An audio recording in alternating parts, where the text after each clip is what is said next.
आप एक एम्प्लॉय हैं और मैनेजर बनना चाहते हैं तो ये बातें ज़रूर जान लें, क्योंकि सिर्फ हार्ड वर्क से आप मैनेजर नहीं बनते, उसके लिए स्मार्ट स्किल्स की ज़रूरत होती है।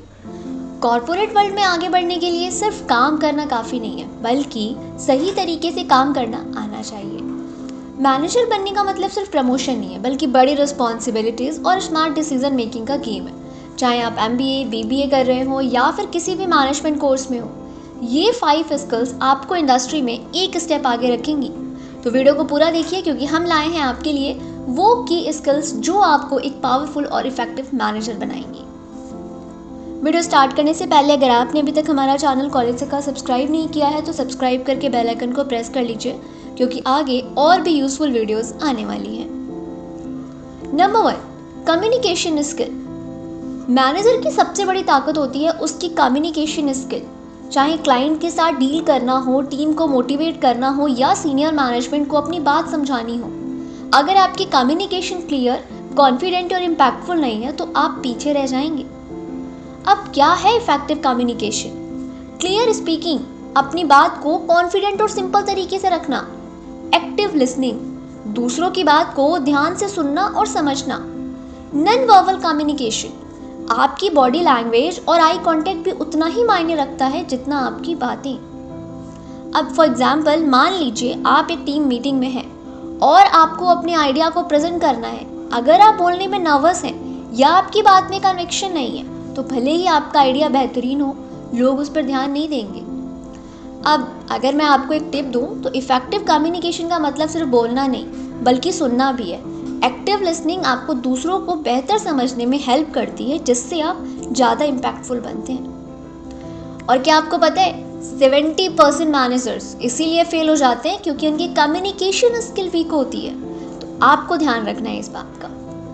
Number 2, leadership and team management. Manager बनने का मतलब सिर्फ ऑर्डर्स देना नहीं, बल्कि सही समय पर सही डिसीजन लेना और अपनी टीम को मोटिवेट करना होता है। अब क्या है एक अच्छा लीडर? विजनरी, हर मैनेजर को अपनी टीम के लिए एक क्लियर विजन रखना चाहिए। एम्पैथी, एक अच्छा मैनेजर अपनी टीम की स्ट्रेंथ और वीकनेस को समझता है और उसी अकॉर्डिंग से काम करवाता है। डिसीजन मेकिंग, हार्ड डिसीजंस लेने में उसे हिचकिचाहट नहीं होती, ना ही वो झिझक दिखाता है। अब अगर मैं आपको एक रियल वर्ल्ड एग्जांपल से समझाऊं, स्टीव जॉब्स को लोग उनके प्रोडक्ट्स की वजह से याद रखते हैं, लेकिन उनकी सबसे बड़ी स्ट्रेंथ थी उनकी टीम को इंस्पायर करने की कैपेसिटी। उन्होंने हर एम्प्लॉय को अपने विजन का हिस्सा बना दिया और इसी वजह से एप्पल ने आज हिस्ट्री बना लिया। Number 3, time management. Corporate world में टाइम सबसे ज़्यादा कीमती एसेट है। एक मैनेजर का टाइम सिर्फ उसके लिए नहीं, बल्कि पूरी टीम के लिए इम्पॉर्टेंट होता है। अगर आप टाइम इफेक्टिवली मैनेज नहीं करते तो आपकी प्रोडक्टिविटी कम होती है और आपका इम्पैक्ट कम हो जाता है।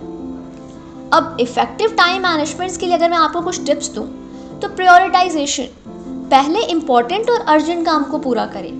टाइम ब्लॉकिंग, पूरे दिन को छोटे छोटे टाइम ब्लॉक्स में डिवाइड करें, जिससे कि आप काम को डेडिकेटेड टाइम निकाल सकें। डेलीगेशन, हर काम खुद करने की जगह टीम मेंबर्स को असाइन करें ताकि आप ज़्यादा स्ट्रेटेजिक कामों पर फोकस कर सकें। फॉर एग्जाम्पल, बिल गेट्स अपनी मीटिंग्स और काम के लिए सिर्फ 5 मिनट्स टाइम स्लॉट रखते हैं। इससे उनका पूरा दिन हाईली प्रोडक्टिव रहता है और किसी भी टास्क में टाइम वेस्ट नहीं होता।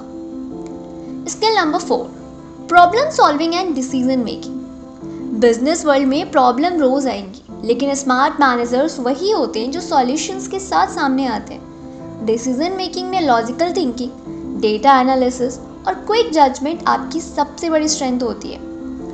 अब देखो प्रॉब्लम सॉल्विंग टेक्निक्स क्या है। रूट कॉज एनालिसिस, प्रॉब्लम्स की जड़ तक जाएं ताकि आप सिर्फ सिम्टम्स नहीं बल्कि प्रॉब्लम का रियल रीज़न क्या है वो साइड कर सकें, वो सॉल्व कर सकें। डेटा ड्रिवन डिसीजंस, इमोशंस की जगह डेटा के बेस पर डिसीजन लीजिए।